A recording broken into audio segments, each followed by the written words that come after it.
presencialidad, ustedes ya saben el aula y todo, ¿verdad? No sé, porque algunas cambian con esto, digamos, algunas cambiaron de lo que dice autogestión. Entonces no sabemos si es la que figura o capaz con esto la cambian. Bueno, no se preocupen que eso después yo les voy a indicar en en ambos lugares. En autogestión, esto ya lo vimos. Nos quedaba, ¿aquí habíamos dejado en interpretación geométrica o lo habíamos visto esto? ¿No recuerdan? Por ahí habíamos dejado. Bien, entonces vamos a retomar desde acá. Estén atentos de todos modos por cualquier cosa, porque como este es un curso numeroso, bueno, vamos a ver cómo se desenvuelven, si van a hacer todas las clases presenciales, si va a haber alguna clase virtual. Eso yo les voy a dejar un mensaje, pero les pido disculpas que no lo sé aún porque, digamos, la reunión va a ser hoy a la tarde. Así que recién hoy vamos a saber. Bueno, la interpretación geométrica de las derivadas parciales es un aspecto muy importante a tener en cuenta. ¿Por qué motivo? Porque tiene su significado, ¿sí? Que ustedes en realidad ya en cierta manera han visto la interpretación geométrica de la derivada en el caso de funciones de una sola variable. Pero en el caso de funciones de dos variables, como tenemos derivadas parciales, vamos a ver cómo se interpreta cada una de ellas. En realidad, fíjense ustedes aquí, que tienen. Si nosotros queremos encontrar, por ejemplo, la derivada de la función respecto a x, ¿qué hacemos?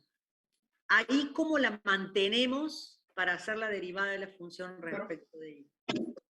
¿La mantenemos?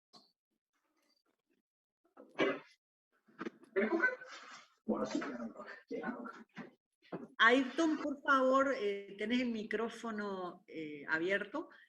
¿Cómo mantenemos, digamos, cuando tenemos una derivada parcial, ¿sí?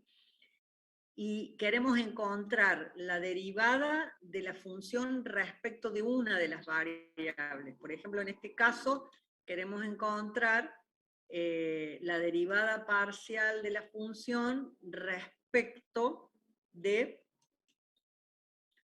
x. ¿Qué hacemos con la otra variable y? La mantenemos constante. Perfecto, la mantenemos constante. Entonces, fíjense ustedes, partiendo del origen de coordenadas, nosotros lo que podemos hacer es considerar un valor constante de y, ¿sí? Que lo vamos a indicar acá. Este plano, lo que vemos acá, fíjense ustedes, lo que tenemos aquí, ¿sí? Es el plano y igual a constante. Este plano y igual a constante, cuando corta la superficie, ¿qué es lo que va a tener? ¿Cuál es la resultante de cortar la superficie con un plano y igual a constante? ¿Qué les parece a ustedes? Bueno. Un cuerpo, o sea, quedaría cuando algo corta como... la superficie, cuando corta el plano, ¿qué nos queda? Al revés, cuando el plano corta la superficie, ¿qué nos queda?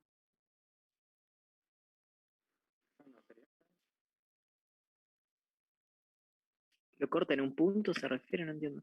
No.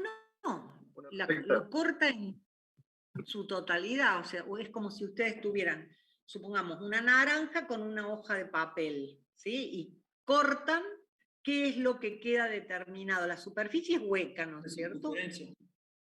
Queda determinada una curva, que es esta curva que está marcada aquí, ¿sí? Esta curva, ¿de acuerdo? Bien, esta curva que vemos acá. Sí, fíjense ustedes, acá, cuando y es igual a constante, y corta acá, vamos a tener esta curva, ¿sí? Bien, si nosotros le damos a X un incremento, ya sea partiendo de 0 hasta X o desde X hasta X sub 0, ¿sí? ¿Qué va a pasar? Nosotros podemos encontrar la función derivada y en el punto de vista geométrico, nosotros, ¿cómo la obtenemos? Si nosotros trazamos la tangente, fíjense ustedes, la tangente en un determinado punto P, la tangente geométrica a la curva, ¿sí? Por ejemplo, el punto P, para el punto P que tiene sus coordenadas X e Y, le corresponde el punto M. Entonces voy a tener en el punto M de la superficie el trazo de la recta tangente, que es el significado que ustedes han visto en funciones de una sola variable. La única diferencia es que aquí tenemos que hacer la otra variable, la tenemos que hacer constante para que nos quede la curva, ¿se entiende? Sí. Bien. No la estoy grabando la clase. No la estoy grabando. No estoy grabando las clases porque el tema es que como esto después se hace presencial, ¿no es cierto? Así que no las estoy grabando. Bien, entonces, ¿qué es lo que ocurre? Si nosotros consideramos esta recta tangente a la curva en el punto M, esa recta va a formar con la dirección del eje X un ángulo que es el ángulo alfa, ¿sí?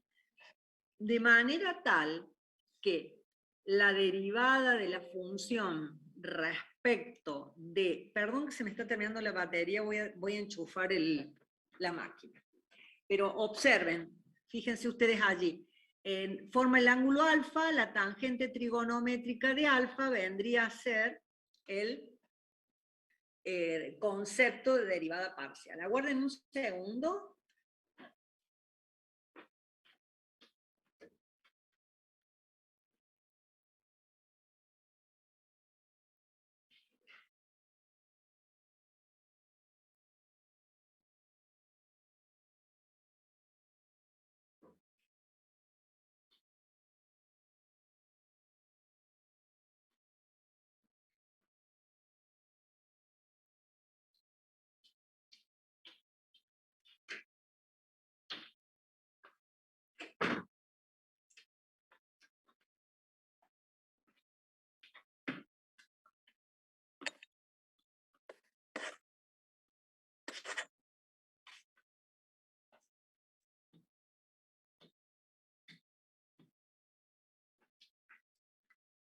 Bien, gracias. Lo mismo, si ustedes quieren encontrar el significado geométrico de la derivada de la función respecto de y, ¿qué haríamos con X? La mantenemos constante, ¿verdad? Sí. ¿Están escuchando? Sí, sí. Bien. Entonces, en este caso, mantenemos X, ¿qué significa? Que vamos a cortar esta superficie con un plano X igual a constante. Para lo cual se determina cuando nosotros cortamos con un plano, vamos a tener esta curva, ¿sí? En el punto M, fíjense ustedes, si nosotros trazamos la tangente geométrica a la curva, vamos a tener que esa tangente geométrica forma un ángulo beta con la dirección correspondiente al eje de la Y. De manera tal que podemos decir que la derivada de la función respecto de Y vendría a ser la tangente trigonométrica de beta. Y esto es así, porque fíjense ustedes, aquí está determinado.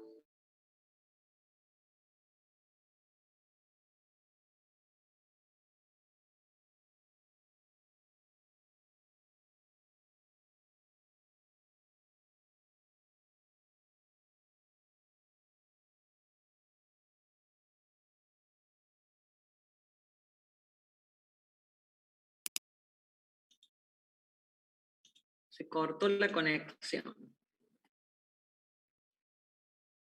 ¿Me están escuchando? Sí, profe. Bien. Sí, profe. Bueno, entonces vamos a continuar.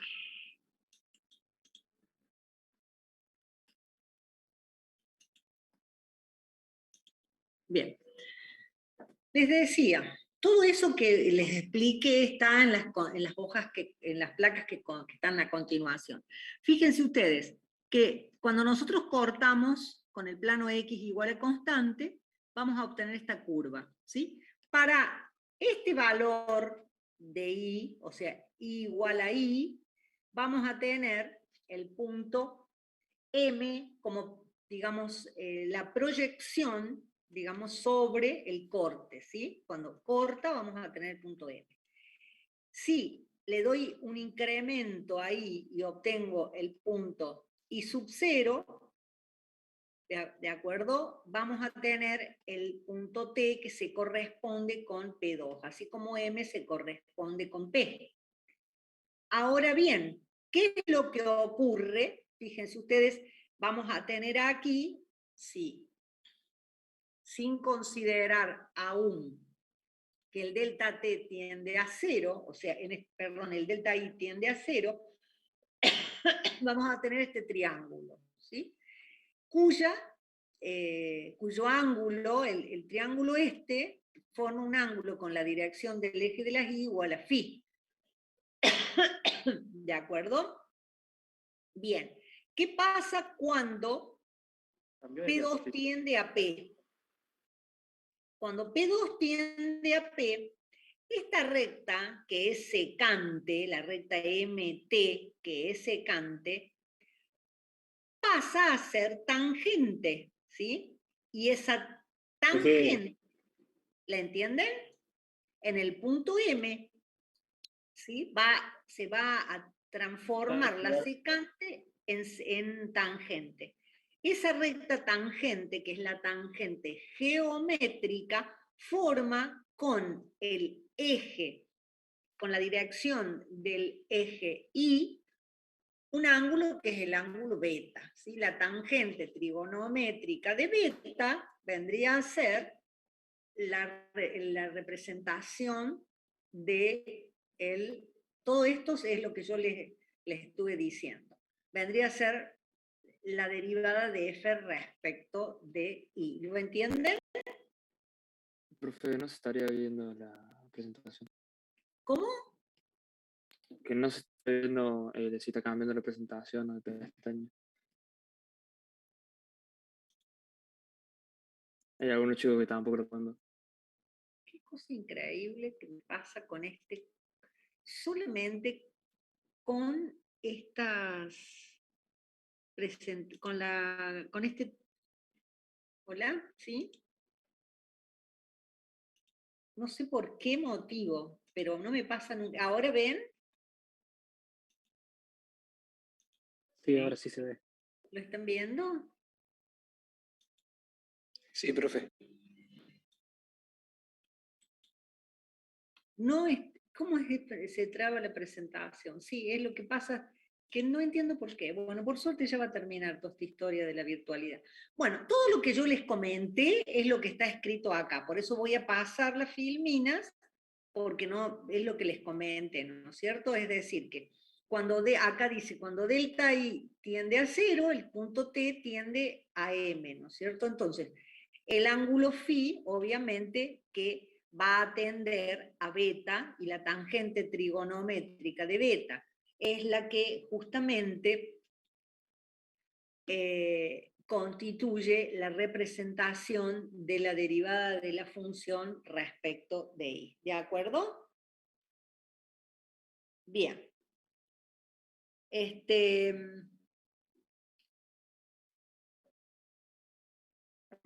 Vamos a lo siguiente. Lo anterior lo pasé porque ya se los expliqué. Vamos a ver ahora la diferencia que existe entre lo que es una función de una variable y una función de dos variables, ¿sí? ¿Se acuerdan ustedes que cuando nosotros teníamos funciones de una variable, qué pasaba cuando una función era derivable en un punto? ¿Qué significaba? ¿Qué pasaba con la función cuando era derivable con respecto a la continuidad? Era continua, profe. Exacto. ¿Sí? Si no, no podía ser derivable. En cambio, en funciones de más de una variable, vamos a tener la particularidad que la derivabilidad no implica la continuidad, ¿sí? Porque hay funciones que son continuas y no son derivables, a diferencia de lo que pasa en funciones de una sola variable. ¿Qué ocurre?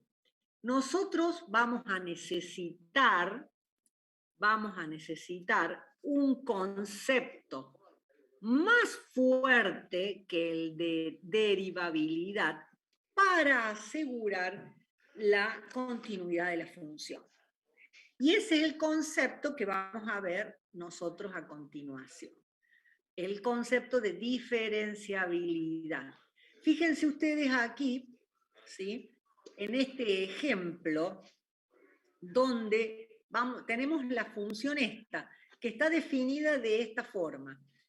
Dice que f de xy va a ser igual a 3xy más sobre x cuadrado más y cuadrado cuando xy es igual a 0, 0. Perdón, es distinto de 0, 0. Pero estaba distraída con el puntero.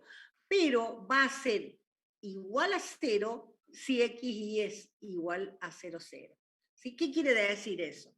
¿Por qué le definimos un valor? Porque la función en realidad es discontinua en 0, 0, ¿verdad? Pero la definimos como continua, ¿de qué manera? La tendríamos que definir de esta forma, darle el valor 0 cuando xy vale 0, 0, ¿sí? En realidad, ¿qué es lo que pasa? Yo la defino de esta forma, ¿no es cierto? Pero el tema está en que la función no tiene límite doble, o sea que tiene una discontinuidad esencial en el origen. Está definida de esa manera, ¿sí? Pero ¿qué hicimos? Originalmente, en el punto 0, 0, ¿sí? Es una función discontinua. Nada más que la he definido de esa manera, entonces así, ¿sí? La puedo expresar en el origen. Ahora, fíjense ustedes que si nosotros hacemos las derivadas de la función, ¿sí? Respecto de las derivadas parciales respecto de x y la derivada parcial respecto de y, ambas me dan 0, ¿sí? O sea que la función es derivable, pero no es continua. Por eso nosotros decimos que la derivabilidad no me asegura la continuidad de la función, ¿sí? Y vamos a, digamos, vamos a ver el concepto de diferenciabilidad a los fines de poder asegurar la continuidad de una función. Pero vamos a ver, antes de este concepto, vamos a ver las derivadas parciales, ¿sí? Que esto ustedes lo han trabajado en el práctico. Las derivadas parciales o derivadas de orden superior, ¿qué significa? Que nosotros tomemos la función, ¿sí? Tomamos la función y la derivamos a esta función respecto de las dos variables, respecto de x y respecto de y, ¿no es cierto? O sea, de manera tal que vamos a tener las dos derivadas. ¿Qué pasa? Si acá tenemos el ejemplo, ¿no es cierto? Nosotros tenemos esta función, la derivamos respecto de x, la derivamos respecto de y. Pero, ¿qué es lo que tenemos acá? Seguimos teniendo funciones. Entonces, nosotros a cada una de esas funciones la podemos derivar nuevamente. Y de esa manera encontramos, ¿qué les parece a ustedes? Si ya lo vieron en el práctico, se lo tienen claro. Si yo derivo la derivada parcial de z, la derivo respecto de x, voy a tener la derivada segunda de z respecto de x dos veces, que es lo que tengo aquí, ¿no es cierto? Si la derivo respecto de y, voy a tener la derivada segunda de la función respecto de y, respecto de x respecto de y. ¿Por qué? Porque se indica al revés, ¿sí? De acá para allá. Primero respecto de x, después respecto de y. Lo mismo con las derivadas segundas cuando tomo la derivada de z respecto de y. ¿De acuerdo? Bien. Ahora, hay un teorema que es el teorema de Schwartz, que dice que las derivadas segundas cruzadas son iguales. Ya lo vamos a ver a ese teorema y lo vamos a demostrar. ¿Sí? Aquí está aclarado que el orden de derivación se indica de derecha a izquierda, ¿no es cierto? En cambio, si la notación es esta, se indica de izquierda a derecha. ¿Cómo lo hicieron en el práctico?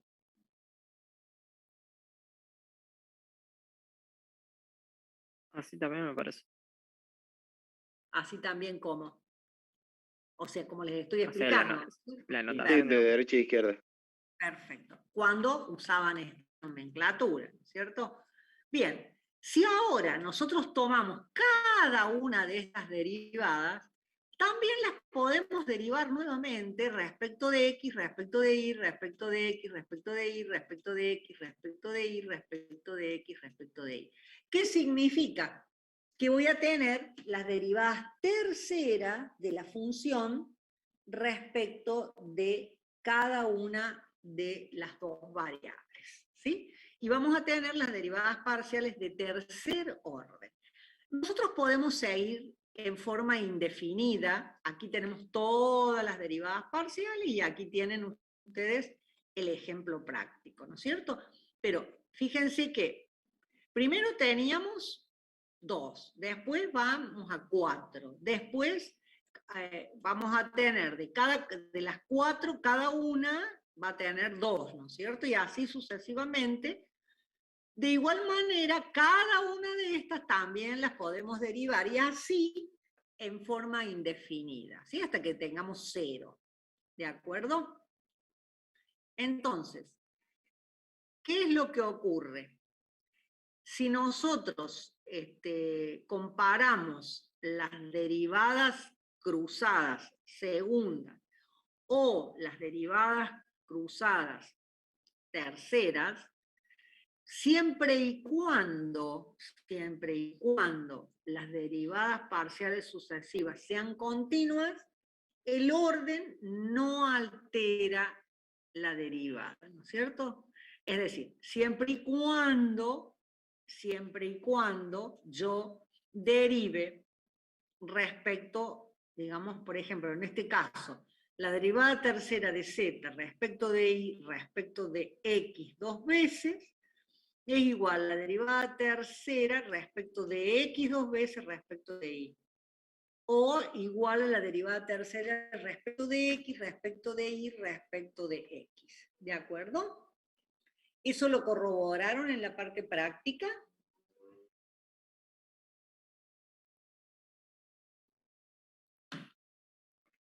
Sí, profe. Bien.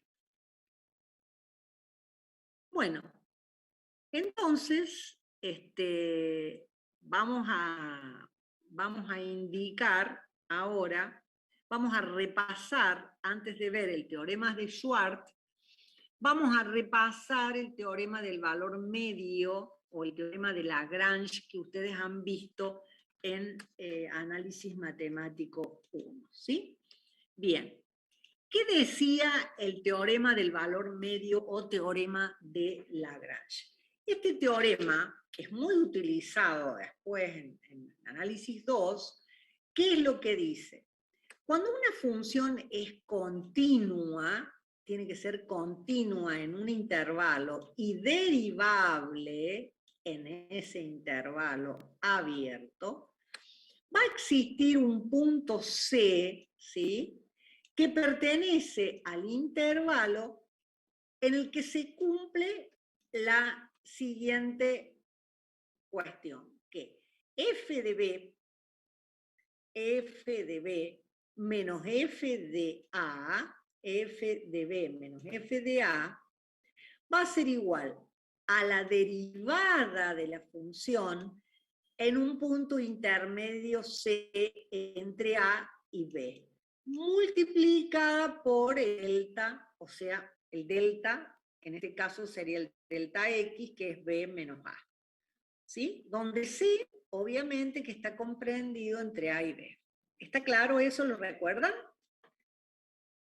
Ese teorema nosotros lo vamos a aplicar para demostrar el teorema de Schwartz. El teorema de Schwartz es el teorema que nos dice que cuando nosotros tenemos una función z, ¿sí?, de dos variables independientes, y esa función tiene derivadas parciales continuas en un entorno del punto P, que es interior al dominio, se va a verificar que las derivadas cruzadas, sean iguales, ¿no es cierto?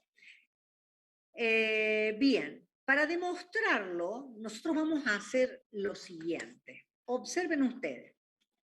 ¿Qué es lo que tenemos acá? Fíjense, la expresión A dice f de x más delta x, y más delta y, menos f de x más delta x, y. Es decir, ¿qué hacemos nosotros? En este caso, le restamos, es un artificio matemático a los fines de lograr la demostración, ¿no es cierto? Le restamos la función incrementada en x, ¿sí?, y luego la función incrementada en y. Y le sumamos f de x, y. Eso es a los fines de que a esta expresión que le llamamos A, ¿sí?, la podemos determinar o expresar de la siguiente forma. F de x más delta x y más delta y menos f de x más delta x, y. ¿Esto qué me estaría dando? El valor de la función ¿dónde? ¿Qué me expresa esto que estoy viendo acá? Si yo a la función incrementada en x y a la función incrementada en y le resto la función incrementada en x, y ¿qué puedo hacer acá? ¿Qué tengo? El incremento en y. Claro, tengo la función definida en el punto de abscisas x más delta x, porque se mantiene constante, ¿sí? Pero hay un incremento en la variable y. Quiere decir que nosotros aquí podríamos aplicar el teorema de Schwartz, ¿verdad? ¿Están de acuerdo? Y en este caso, fíjense ustedes que también, porque yo tengo la función incrementada f de x y más delta y menos f de x y. Aquí también puedo aplicar el teorema del valor medio o teorema de Lagrange que recién hemos visto, ¿sí?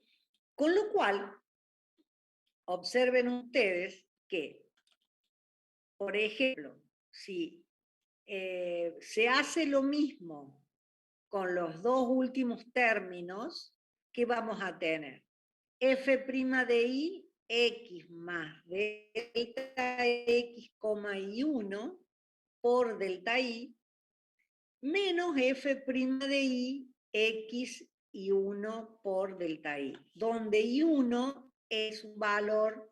¿Qué quiere decir eso? Que nosotros aplicamos el teorema de Cauchy de manera tal que acá vamos a tener la derivada, o sea, esto va a ser la derivada de la función respecto de i, ¿por qué? Porque he hecho un incremento en i, ¿sí? ¿De acuerdo? Por el delta i.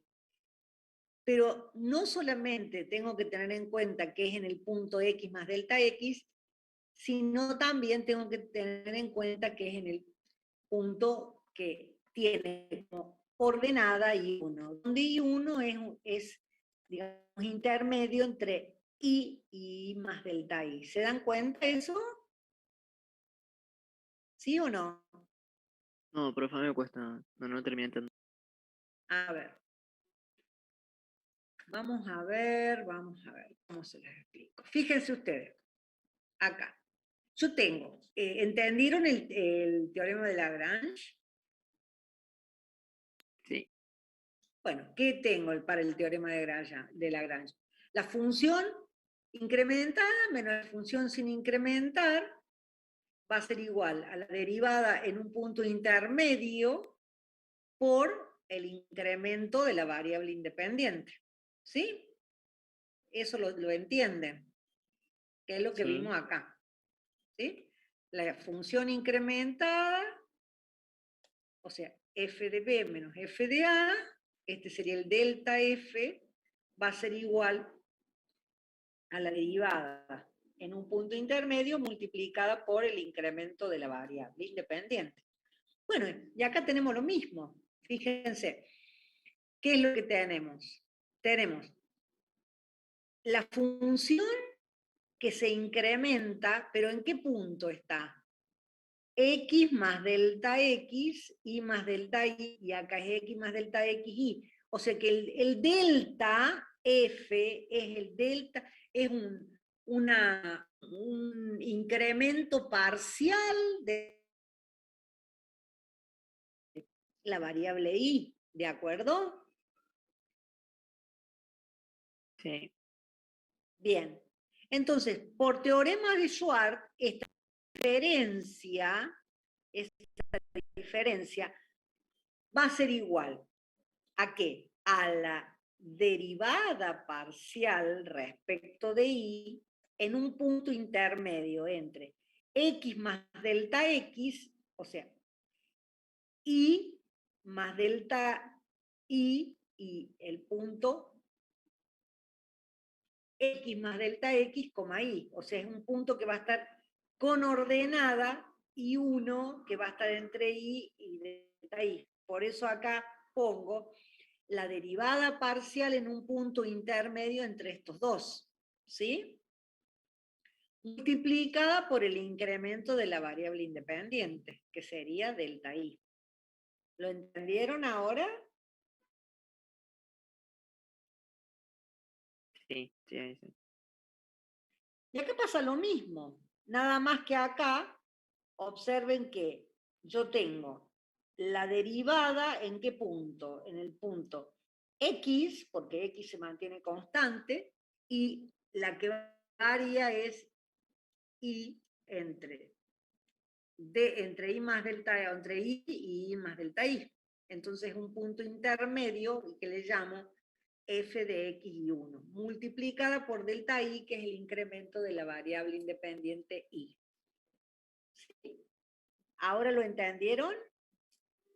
¿De dónde sale ese I1? El I1 vendría a ser un intermedio, un valor intermedio para aplicar el teorema de Lagrange, ¿sí o no?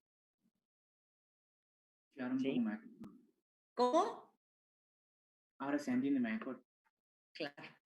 Sí, o sea, tienen que entender el teorema de Lagrange concretamente. Si no, es imposible. Bien, entonces, ¿qué es lo que ocurre? Yo acá voy a tener esta expresión, ¿sí? Que la puedo, digamos, puedo sacar factor común, el delta I.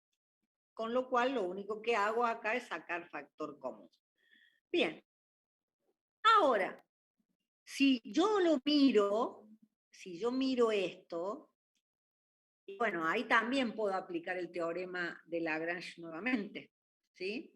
¿Por qué? Porque tengo la derivada primera en x más delta x, coma y 1, y x y 1. O sea que eso también lo puedo aplicar, le puedo volver a aplicar el teorema de Lagrange, ¿sí? O valor medio, pero ¿qué va a pasar? ¿Qué me va a quedar ahora?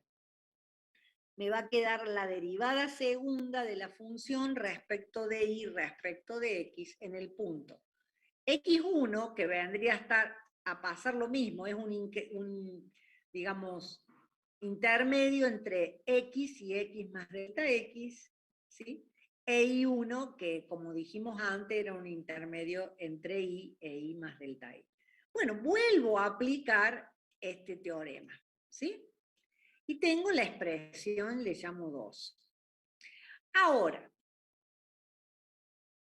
¿qué hacemos? A la expresión 1, esta que tengo acá, ¿sí? A la expresión 1, o sea, esta expresión, la acomodo de otra forma. Es decir, en vez de poner, de agruparla como la hemos agrupado, ¿sí? Estas dos, ahora voy a hacer distinto, es la misma expresión, pero la voy a agrupar de esta manera, o sea, f de x más delta y menos f de x y más delta y. ¿Mm? Menos esta otra, f de x más delta xy, y acá vuelto otra vez a restarle f de xy. Es decir, lo que hago es acomodarla de otra manera, nada más. Y vuelvo a aplicar el teorema del valor medio, pero ahora, como vemos, fíjense acá, ¿a quién incremento acá? A x. ¿En dónde? Y más delta i. O sea que voy a tener, aplicando el teorema del valor medio, la derivada respecto de x en el punto x2, que sería un intermedio entre x más delta x, y y más delta i. Menos la derivada en el punto también x2. ¿Por qué? Porque acá yo voy a tener f de x más delta x, y menos f de xy. ¿Sí? En definitiva, voy a tener la derivada de la función, ¿sí? Que a va a ser igual a la derivada de la función en el punto x2, y más delta y menos f' de x en x2, donde vuelvo a aplicar el teorema del valor medio, ¿sí? ¿Y qué me da esto? La derivada segunda respecto de xy por, en el punto x2 y 2, por delta x, delta y. Pero ¿Qué pasa? Como los primeros miembros son iguales, los segundos también lo son. Por lo tanto, igualamos los términos de ambas expresiones, ¿sí? ¿Y qué nos va a quedar? Nos va a quedar esta expresión, ¿sí? F, la derivada segunda respecto de x respecto de y, en el punto x2, por delta x delta y va a ser igual a la derivada segunda cruzada en el punto x1 y 1 por delta y, por delta x.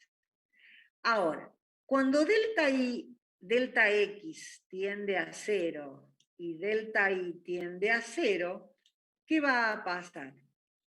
¿Qué les parece a ustedes?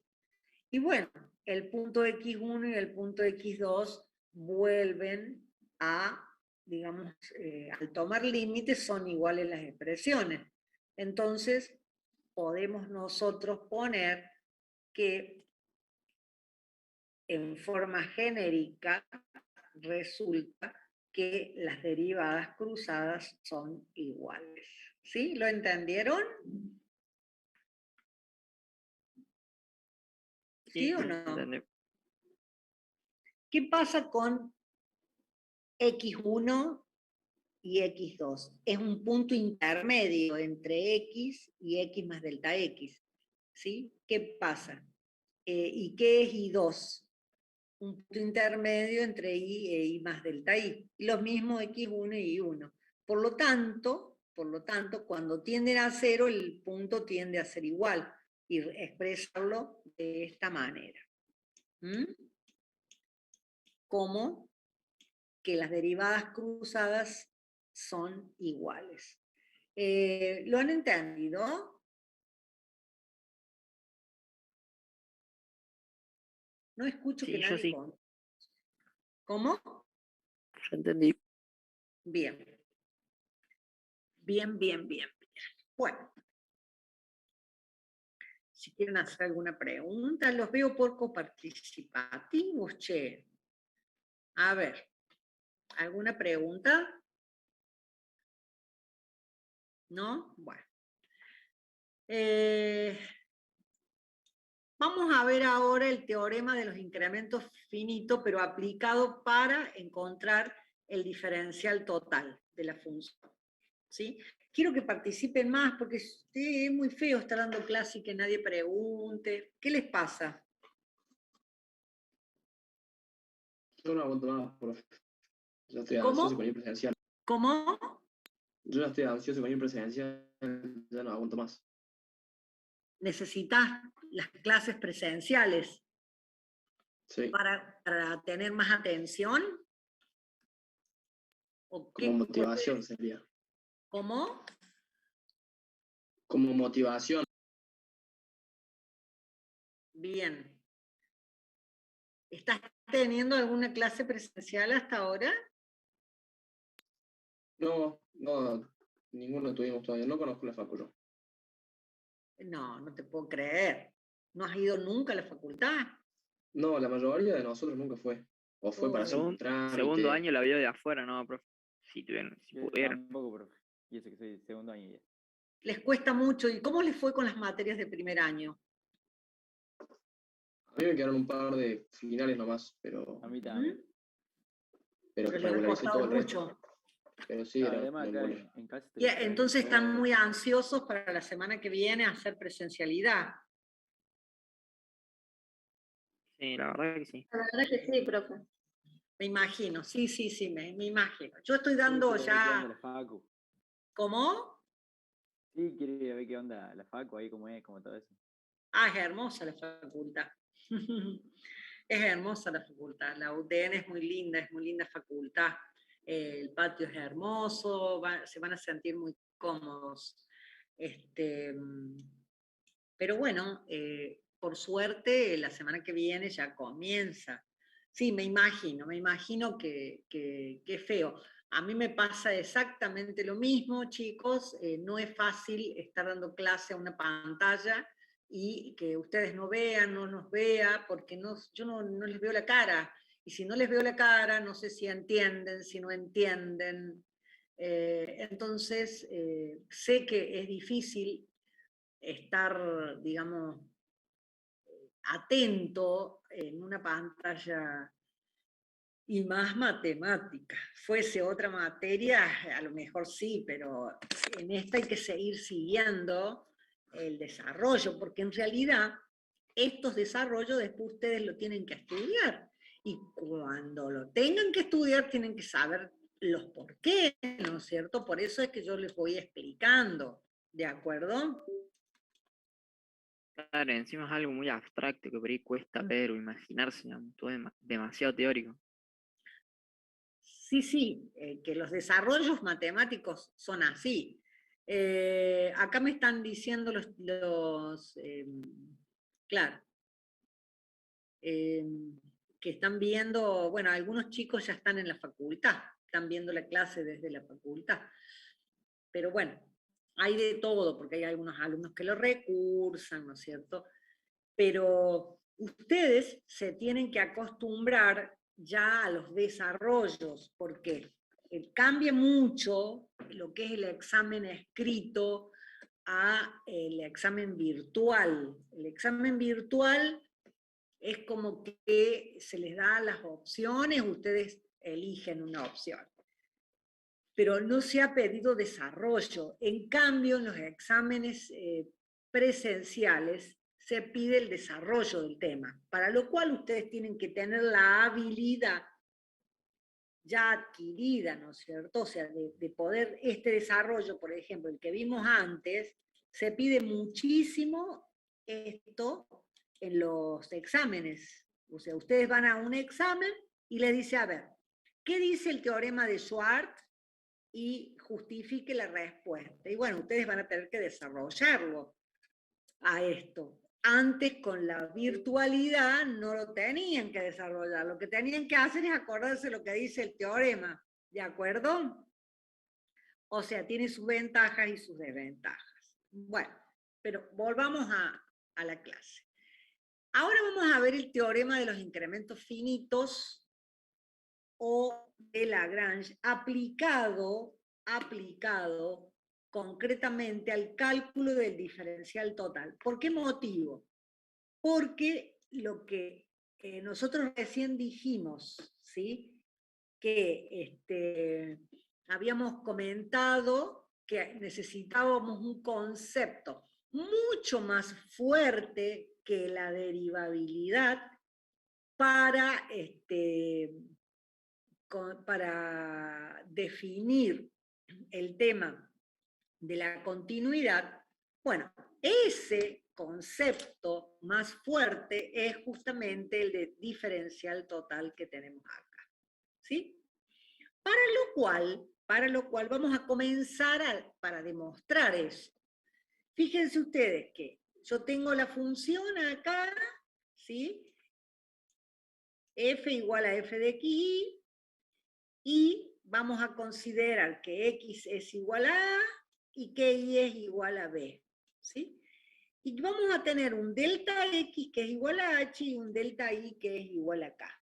Entonces, voy a plantear el incremento total de la función, que era igual a la función incrementada menos la función sin incrementar. ¿De acuerdo? ¿Eso se recuerdan? Bien. Una de las cosas fundamentales acá es que voy a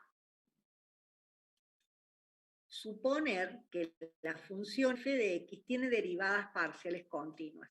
Esto es fundamental tenerlo en cuenta, ¿sí? Fundamental tenerlo en cuenta. Derivadas parciales continuas. En el punto estudiado. Entonces, vamos a expresar este incremento delta z, lo vamos a expresar de la siguiente forma. Fíjense ustedes, como delta z es igual a la función incrementada menos la función sin incrementar, lo que podemos hacer para poder llegar a buen puerto es sumar y restar a la expresión primera, para que no se altere, le sumamos y restamos esto, ¿sí?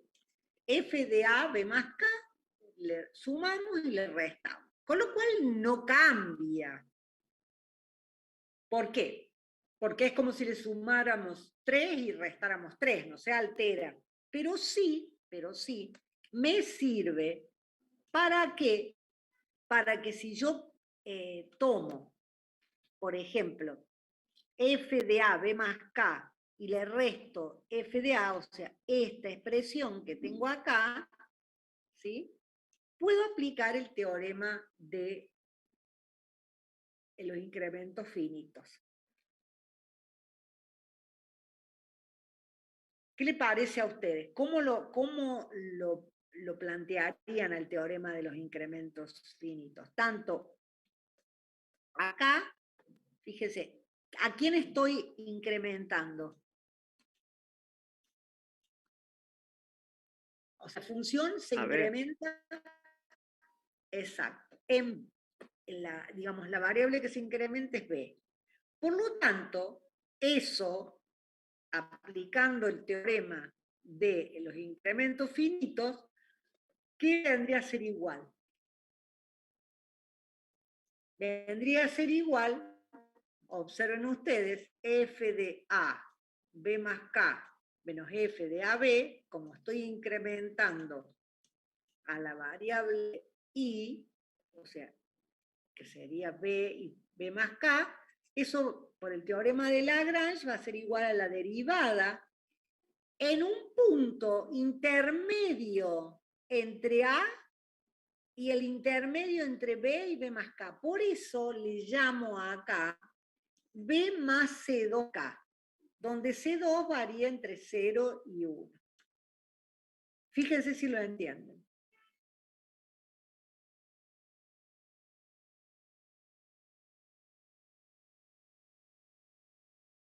¿Cuál sería el punto intermedio? El punto C2. intermedio sería, fíjense ustedes, que si yo a b le sumo c2 multiplicado por k, cuando c2 es 1, ¿sí? Yo voy a tener b más k. Cuando C2 es 0, voy a tener B. O sea, pero C2 va a variar entre 0 y 1. ¿De acuerdo? ¿Sí? ¿Y por qué está multiplicado por K al principio? Porque es el teorema de Schwartz.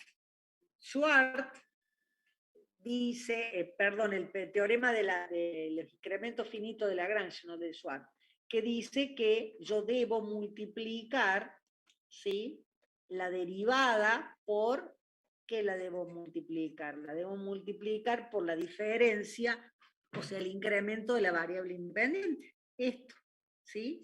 Y el incremento de la variable independiente, ¿cuál fue acá? Aquí estamos usando K.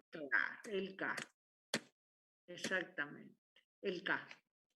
¿Sí? Porque fíjense que es B y B más K. Entonces, por eso lo multiplico por el incremento de la variable.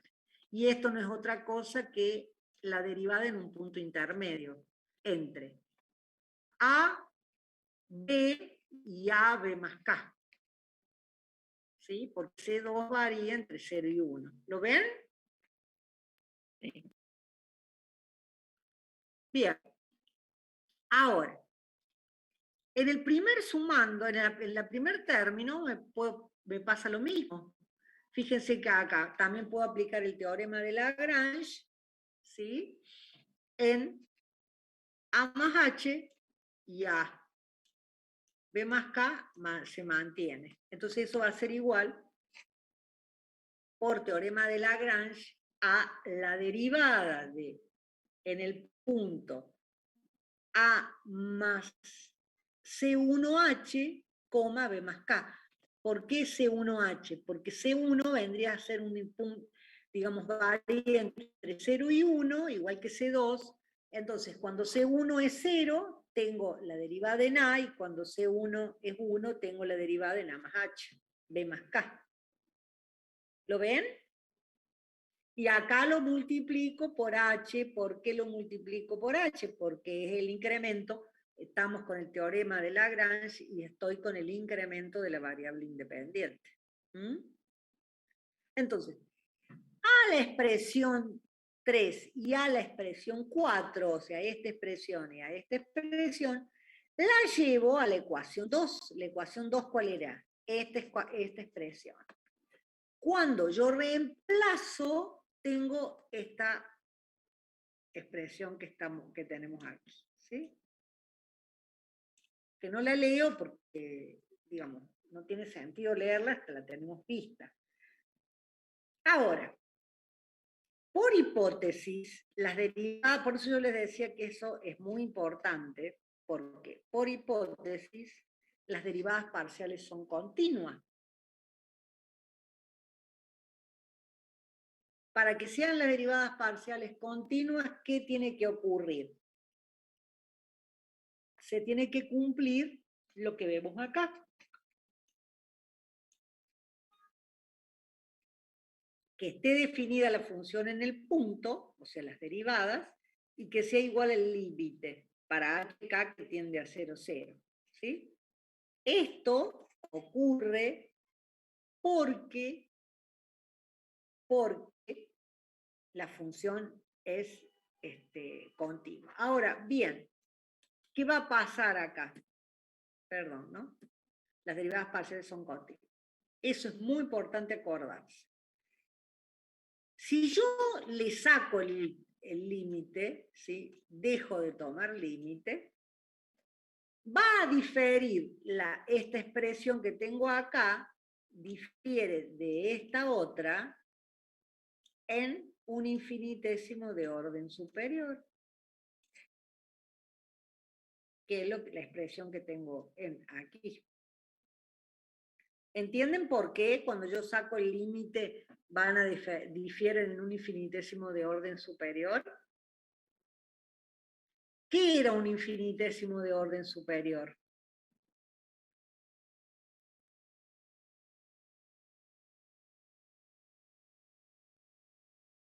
¿Nadie se acuerda?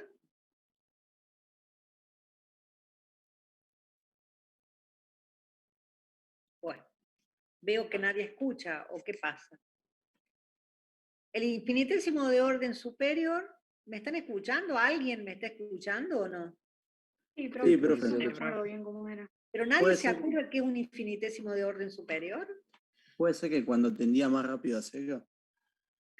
Claro, cuando un infinitésimo es de orden superior respecto de otro, cuando ese infinitésimo tiende más rápidamente a cero que el otro, ¿sí?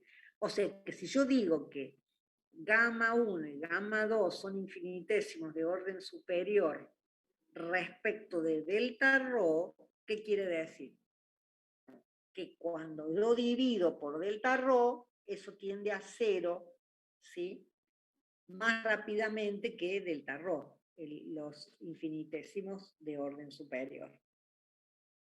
Donde delta rho es igual a la raíz cuadrada de h cuadrado más k cuadrado, que sería esto. Tengo k y h. El delta rho vendría a ser este pedacito, ¿sí? Entonces, son infinitésimos de orden superior. ¿Qué quiere decir? Que tienden a cero más rápidamente. O sea que, en definitiva,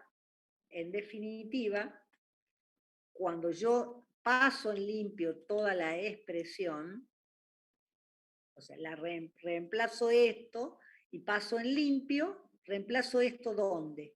Y bueno, la reemplazo en la ecuación que estábamos trabajando, ¿no es cierto? Acá. ¿De acuerdo?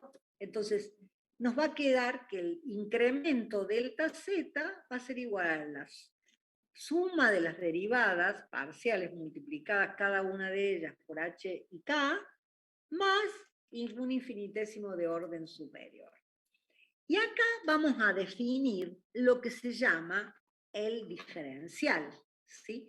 La parte primera, que es la parte lineal del incremento de la función, es lo que se denomina diferencial de la función, o diferencial total. Vendría a ser esto, ¿sí?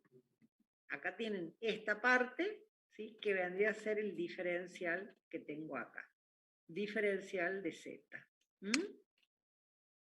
Bueno, acá tienen explicado, ¿sí? Por qué es un infinitésimo de orden superior, que es lo que yo les dije, porque cuando tiende a cero delta rho h y k tienden a cero mucho más rápidamente, ¿sí? Y a esa expresión, que es la parte lineal del incremento de la función, se lo llama diferencial total. Entonces, concretamente, cuando a ustedes les pregunten qué es el diferencial total, ¿qué van a hacer ustedes? Decir que es la parte lineal del incremento de la función. ¿Por qué lineal? Y porque lo otro, no sé cómo varía, vendría a ser esta parte es esta. ¿De acuerdo?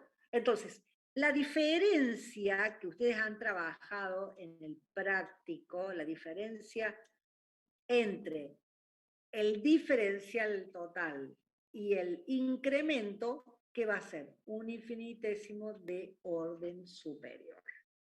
¿Sí? ¿Alguna pregunta? Bueno, vamos a hacer una cosa, un trato. Hacemos un descanso de 10 minutos, se toman un café, un té y vuelven con más energía. ¿Estamos? ¿Están de acuerdo? Sí, profe. Bueno, profe. Bueno, ¿qué hora es ahora? Son las 5, a las 5:10 estamos de nuevo acá. 5:12. ¿Sí? Bien. Bueno, profe.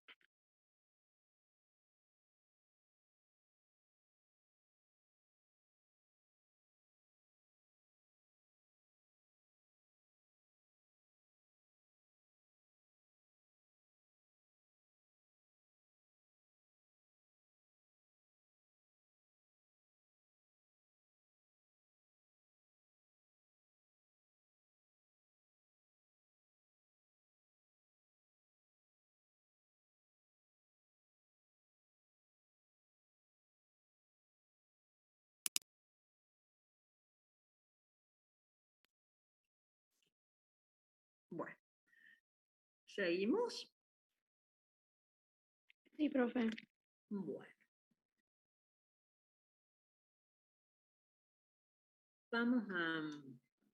Vamos a ver entonces función diferenciable. Ya quedó claro lo del diferencial total, ¿no? Que el diferencial total es la parte lineal del incremento de la función. Eso es fundamental. Yo tengo el incremento y aplicando el teorema de Lagrange o teorema del valor medio, lo hago igual a una parte lineal respecto de h y k, ¿no? Más un infinitésimo de orden superior. ¿Sí? Entonces, ¿qué pasa? La parte lineal del incremento es la que yo digo que se llama diferencial total de la función. Que, digamos, ya vamos a ver que también tiene su representación gráfica. Ahora bien, ya vimos diferencial, ahora vamos a ver cuándo una función es diferenciable y qué pasa cuando la función es diferenciable. ¿Sí? O sea, concretamente, cuando uno pregunta que cuando una función es diferenciable, ¿sí? La respuesta es que una función va a ser diferenciable cuando el incremento de la función lo puedo expresar a través de una parte lineal, o una función lineal, que le llamo lineal respecto de quién, de h y k, ¿no? Que le llamo diferencial total, más un infinitésimo de orden superior respecto de esos incrementos. ¿Sí? ¿Qué quiere decir que sea lineal respecto de los incrementos h y k? ¿Alguno de ustedes me puede responder?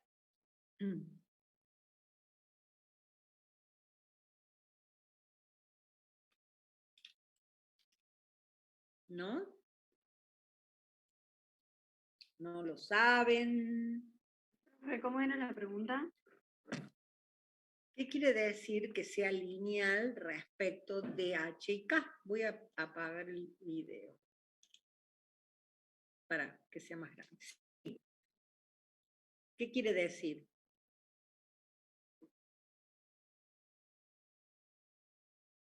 ¿Qué es algo lineal? Cuando hablo de función lineal, ¿me estoy refiriendo a qué? Una recta. Como si estuviese la Donde uno, la variable está elevada a qué potencia? A 1. A 1. Exacto. Entonces, decir que es lineal respecto de HK significa decir que HK en esa expresión están elevados a la potencia 1. ¿Se entiende? ¿Sí? Sí, profe. Bien. Entonces, vamos a explicar ahora, vamos a demostrar que toda función diferenciable es continua y derivable. ¿Sí? Eso es lo que queremos expresar ahora. Y también podemos decir que el incremento, si nosotros decimos que el incremento es igual a la parte lineal más el infinitésimo de orden superior respecto de delta rho, ¿sí?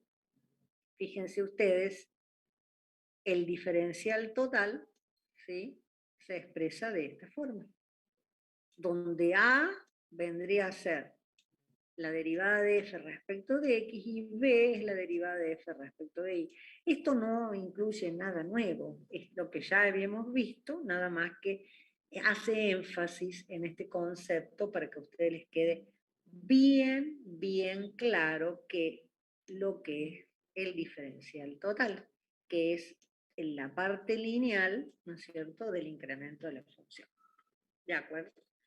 Entonces, como acá tenemos H y K, nosotros podemos, a través digamos, de unos pasos para que quede eso justificado, decir que H es el diferencial de X y que K es igual al diferencial de Y. Y eso lo puedo hacer porque si la función f de X igual a X, obviamente que el diferencial de X en esa expresión va a ser igual a H. Entonces directamente, ¿qué me queda? Que H es igual al diferencial de X, que surge de acá. ¿Sí? Lo mismo tengo para si la función es igual a Y. ¿Sí? El diferencial de Y, ¿a qué va a ser igual? Si yo uso la fórmula, va a ser igual a 0, H, ¿por qué 0? Porque la expresión f de x igual a y no tiene en su expresión a x, entonces 0h más 1k.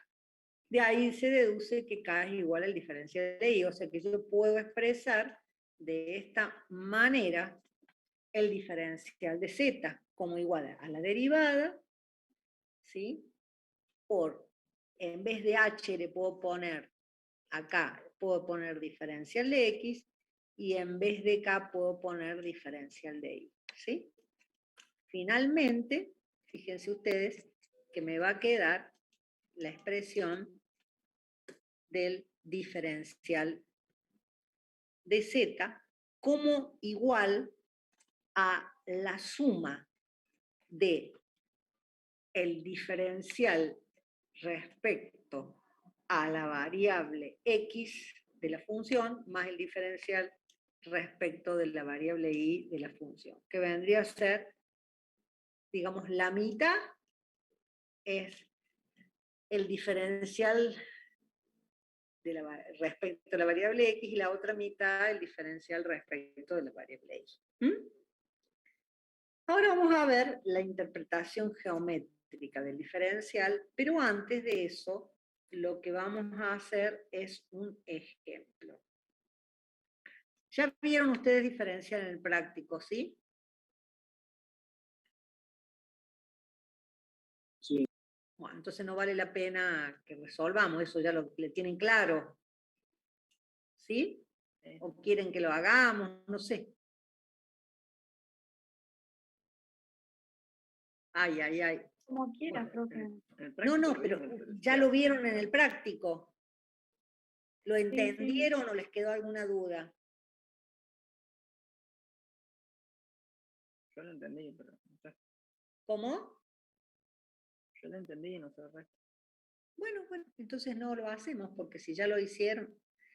Vamos a ver ahora, antes de la interpretación geométrica, como les dije, vamos a demostrar que toda función diferenciable es continua y derivable. En primera instancia vamos a ver el teorema 1, que dice que si una función es diferenciable en el interior de su dominio, la función tiene derivadas parciales, ¿sí?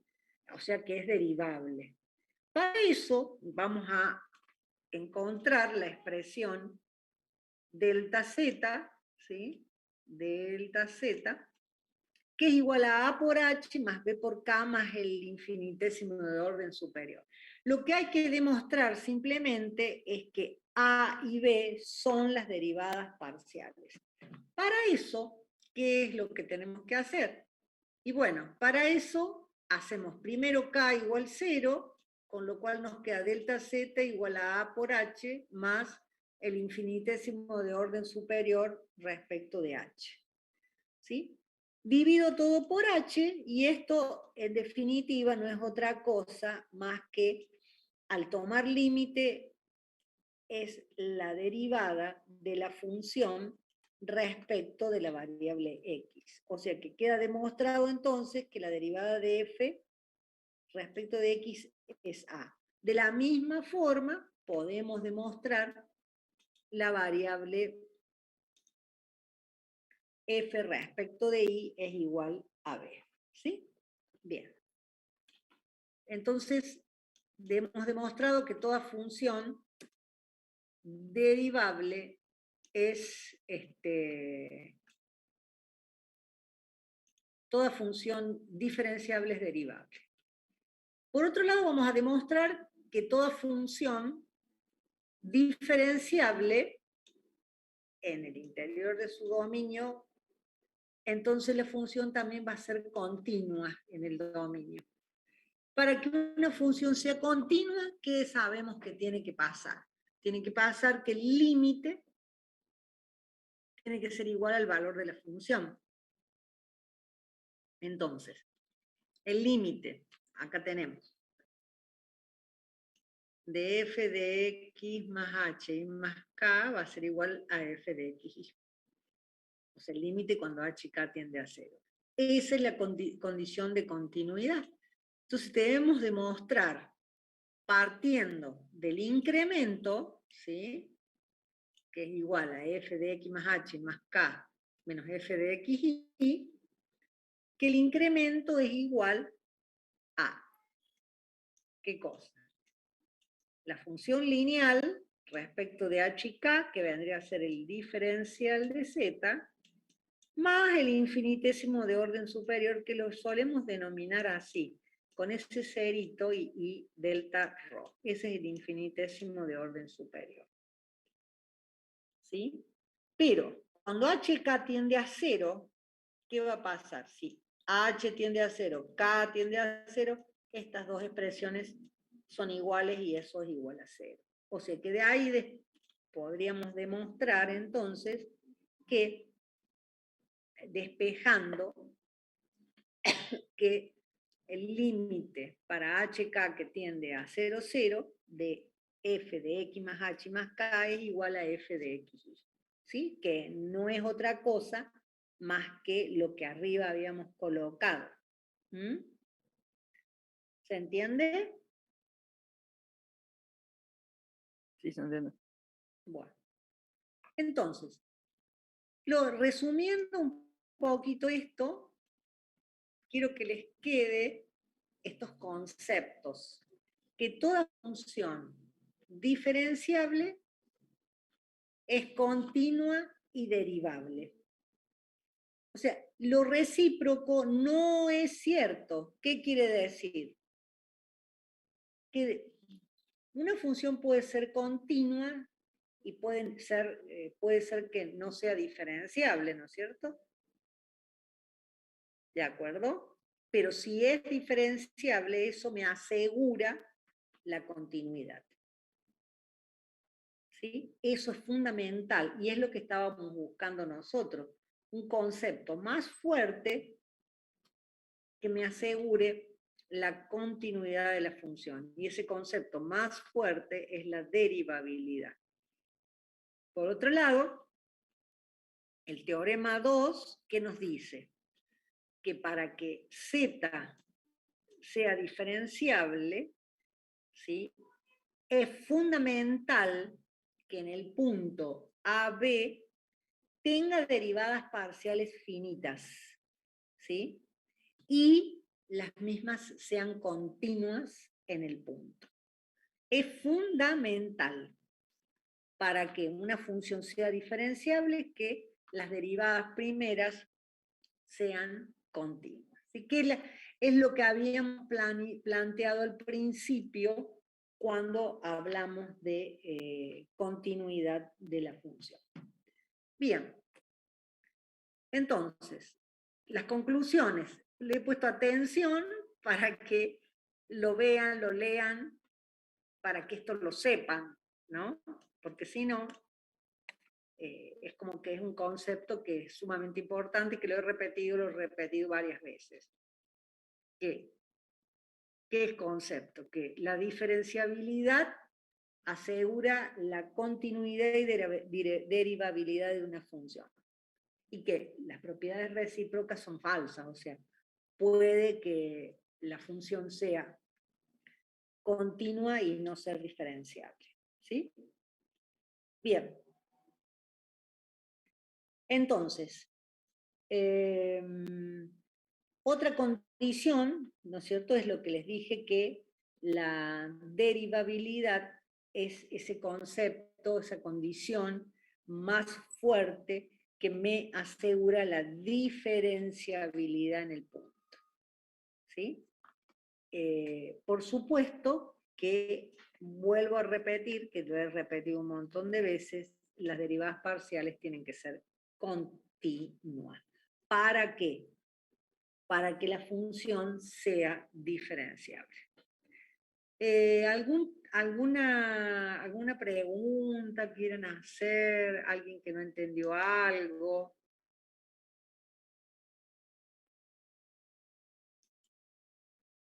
No, profe, esto se entendió bien. Bien. Bueno, te agradezco que respondas, porque si no, hay 2 o 3 que están respondiendo, el resto no. Esperemos que cuando tengamos las clases sean más participativas, che. Bien, vamos a hablar ahora de los diferenciales que tienen varias variables independientes, ¿no? Si yo tengo una función que tiene varias variables independientes, por ejemplo, y, ¿sí?, que depende de varias variables, y bueno, el diferencial va a ser igual, el diferencial total va a ser igual a la suma de cada uno de los diferenciales parciales de esa función. Que eso es hacer extensivo el concepto que veníamos trayendo. Ahora, el tema es el siguiente. Cuando nosotros hablamos de diferencial parcial, nos está diciendo cómo se produce la variación respecto de cada una de las variables, mientras que el diferencial total vendría a ser la variación, ¿no es cierto?, total, o sea, la suma de esas derivadas parciales. Por eso yo acá les puse que cuando lo hablamos del punto de vista físico, o de la física, sería el principio de superposición de efectos, ¿no es cierto? ¿Qué quiere decir eso? Cuando hay un número de cambios que se producen en formas simultáneas, cada uno de ellos actúa en forma independiente de cada uno de los otros, pero el efecto total va a ser la suma de todos los efectos parciales. Eso lo van a ver en física, que se cumple mucho. Bien.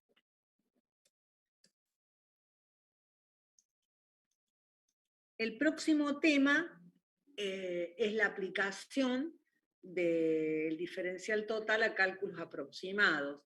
Esto también han hecho ejercicios prácticos en el cual, digamos, se aplica, por ejemplo, ¿por qué se aplica el diferencial total para cálculos aproximados?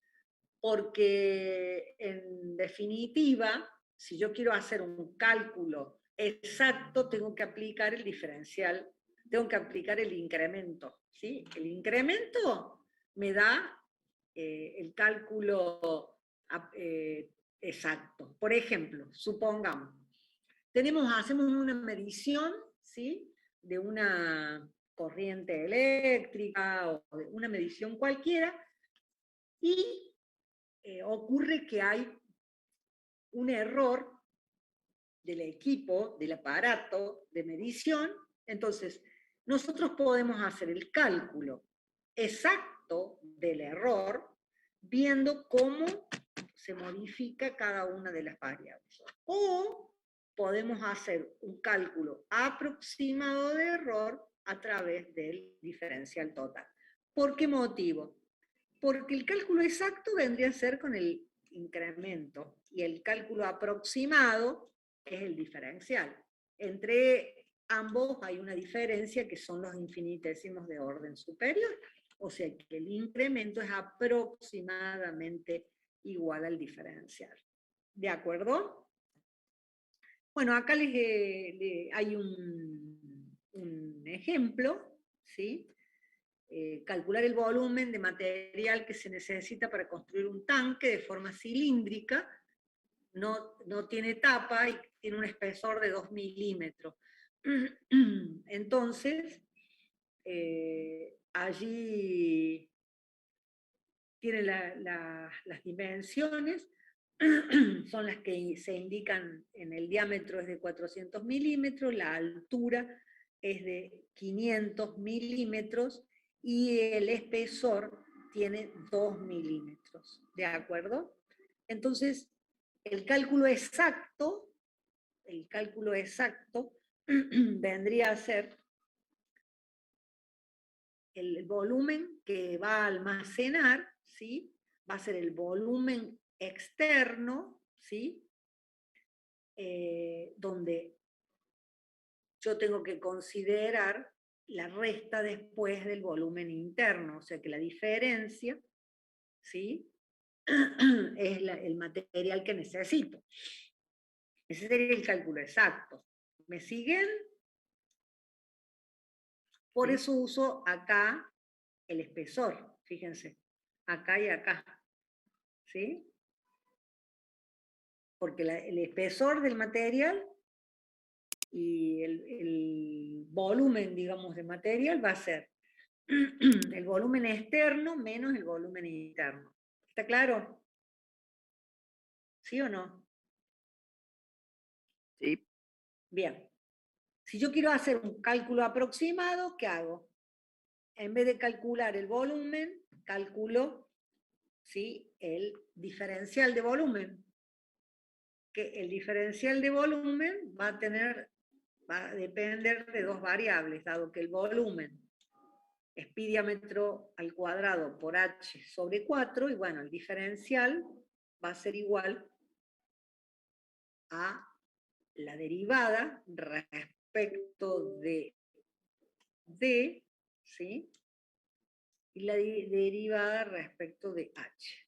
Con lo cual, como valor aproximado, tiene, fíjese, un volumen material que es similar al volumen pero hay una diferencia, ¿no es cierto? Es decir, si yo quiero calcular el error que se está cometiendo entonces va a ser de 0,75%, ¿sí?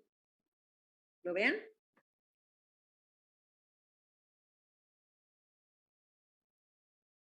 ¿Sí o no? Sí, se ve. Sí, sí. Bien. Esto también lo han hecho.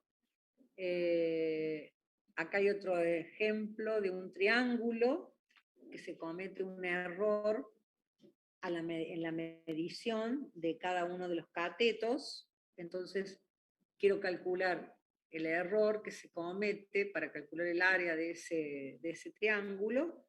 Y bueno, si yo quiero saber cuál es el error exacto, ¿qué hago? Calculo directamente,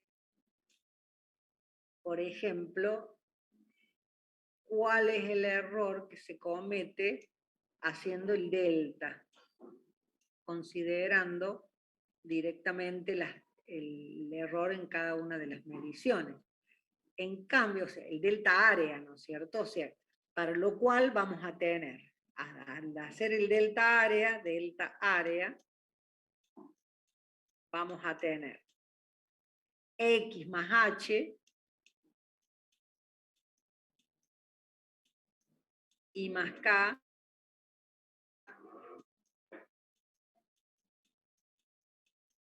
sobre 2 menos X por Y sobre 2. O sea, la diferencia entre ambos va a ser el error exacto.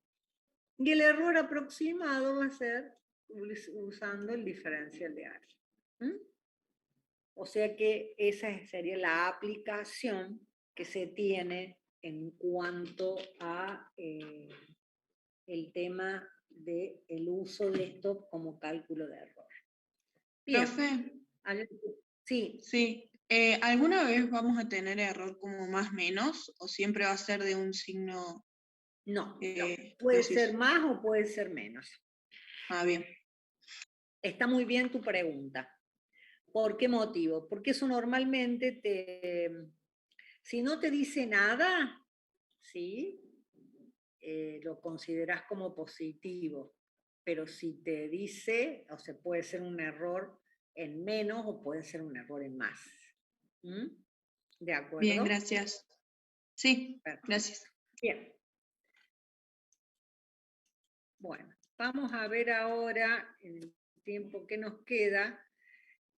Bueno, este tema no lo han visto en el práctico, pero yo les comento que cuando ustedes tienen que derivar un campo vectorial, ¿sí? Tienen que trabajar con lo que se denomina matriz jacobiana. ¿Qué significa? Que si yo tengo una función que aplica Rn en Rm, ¿sí?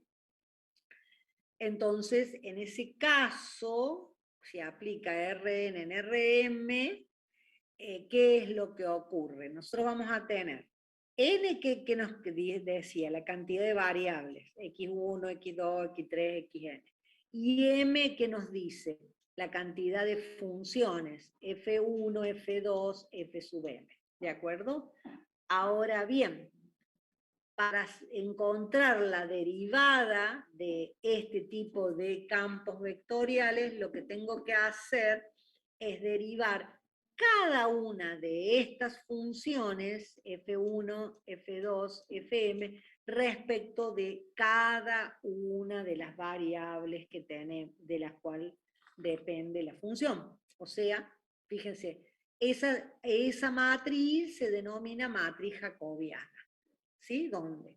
Como es un campo vectorial, y el campo vectorial va de Rn a Rm, lo que voy a hacer es, y tiene m funciones y n variables, en el primer renglón voy a tener la derivada de la primera función respecto de las n variables, en el segundo las derivadas de f2 y así hasta llegar a fm.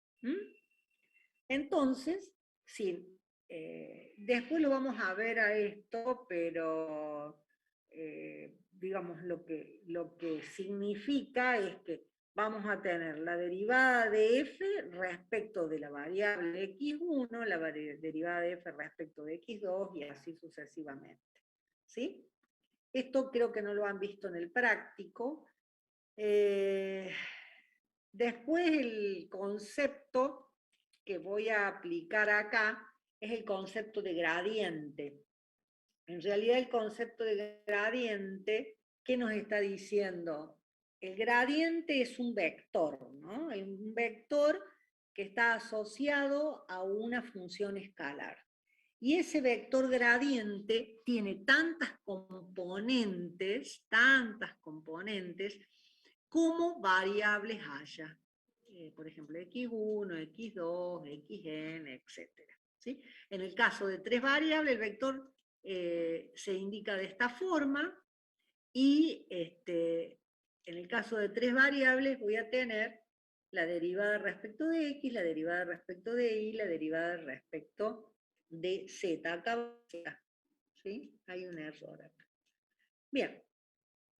Entonces, fíjense ustedes que lo que vemos acá es que esto sería el gradiente, en la primera fila sería el gradiente de f respecto de x1, aquí tendría el de f1 respecto de la, digamos, de la variable, o sea, el gradiente de la función, f1, acá tendríamos el gradiente de la función f2, acá tendríamos el gradiente de la función fm. ¿Por qué? Porque tenemos f1 derivado respecto de cada una de las variables. Fíjense acá. Gradiente de f1, gradiente de f2, gradiente de fm. ¿De acuerdo? Acá tenemos ejemplos. Tenemos este campo vectorial. Entonces, f1 vendría a ser esta función, la que tengo acá. f2 vendría a ser esta, toda esta, ¿sí? f1 y f2. De manera tal que la derivada va a ser la derivada de f respecto de x, la derivada de f respecto de y, la derivada de f respecto de z. Hago las 3 derivadas y las coloco aquí. Y en el ejemplo 2, también la función tiene f1 y tiene f2. Ahora, ¿qué hago? La derivada de f respecto de x y la derivada de f respecto de y. Y obtengo lo que es la matriz jacobiana. ¿Alguna pregunta a esto?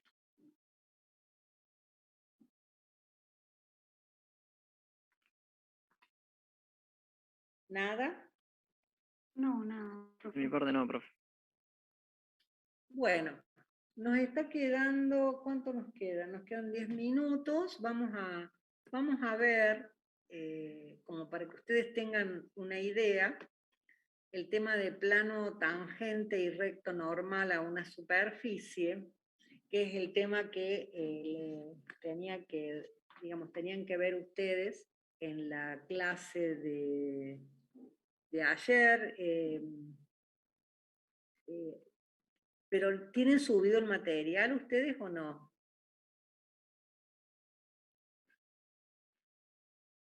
Sí, en el aula Sí, virtual hay varios apuntes. hay un PDF ahí que nos dijo la profe que veamos de la clase 5. Bien. Entonces, el tema es el siguiente. Ustedes ya vieron la ecuación del plano, vieron la ecuación de la recta en álgebra y geometría, ¿verdad? Entonces, es como que esto les va a parecer bastante familiar. ¿Qué ocurre? Nosotros acá lo vamos a relacionar con las derivadas. ¿En qué sentido? En el sentido de que, se los voy a explicar, digamos, no lo vamos a desarrollar porque es un tema largo, pero como para que tengan una idea, ustedes, como para que vean y hagan en la parte práctica. De todos modos, nosotros ahora vamos a tener varias clases teóricas, ¿de acuerdo? Antes de tener la clase práctica. Pero les quería comentar qué es lo que ustedes tienen que hacer hincapié. Acá nosotros en esta, digamos, en esta materia lo que estamos viendo es superficies y ecuaciones de segundo, digamos, las superficies de distinto tipo, ¿sí? Que se representan a través de las funciones de dos o más variables. La superficie específicamente de dos variables. Ahora, como estamos hablando de superficie y estamos hablando de plano tangente, vamos a tomar un punto cualquiera de la superficie, vamos a trazar un plano y la idea es encontrar la ecuación de ese plano. Pero ustedes ya lo saben a eso, ya saben que la ecuación del plano tangente, la ecuación de un plano es esta, ¿no? AX más BY más CZ más D igual a D, o más D igual 0, es lo mismo, la ecuación del plano. La ecuación de la recta normal a ese plano va a ser una recta, ¿sí? Que va a tener las componentes A, B y C. ¿Se acuerdan ustedes que A, B y C eran las componentes de la normal? O sea, son los números directores de la recta normal. Esos números directores se pueden relacionar con lo que son los ángulos directores, que son alfa, beta y gamma, que vendrían a ser los ángulos que forman la recta normal con el eje X, el eje Y y el eje Z. El coseno de alfa, el coseno de beta y el coseno de gamma lo puedo calcular a través de las componentes de la recta normal, ¿sí? Eso es lo que ustedes saben de álgebra y geometría analítica. Ahora, lo que vamos a hacer nosotros es tratar de llevar esa ecuación del plano que ustedes han visto en geometría analítica, la vamos a expresar en forma de, digamos, en función de las derivadas, ¿sí? Eso es lo que vamos a tratar de hacer y tratar de explicar. ¿Cómo usamos las derivadas para este tema en particular?